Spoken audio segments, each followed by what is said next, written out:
تاریک میشکنن با فریاد ما، آتش آزادی در دل فردا، دیوار ظلم فرو میریزد امشب، خورشیدیان میتابد از نو.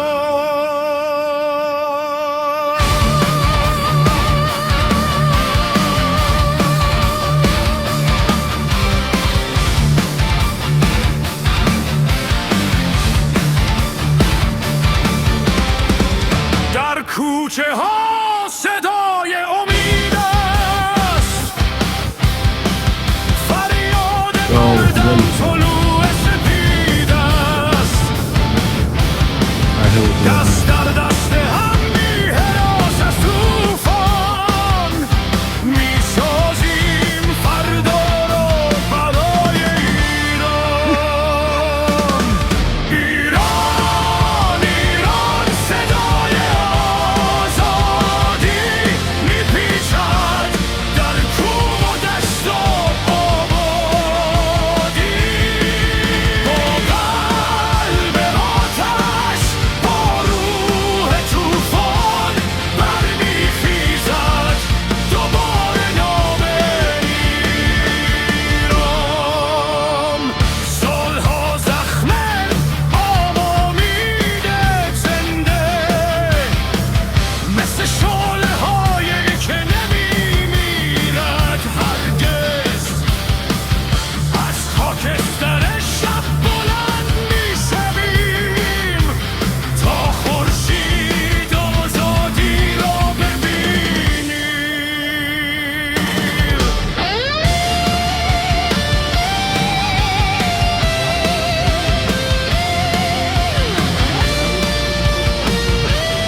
شب تاریک میشکنه با فریاد ما، آتش آزادی در دل فردا، دیوار ظلم فرو میریزد امشب، خورشید ایران میتابد از نو.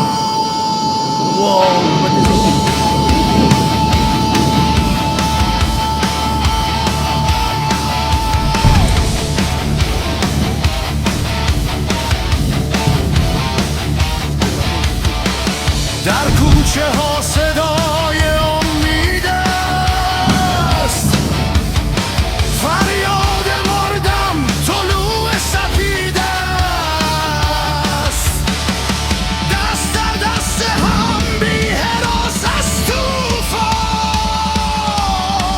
میسازیم فردا را برای ایران. ایران ایران صدای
بابا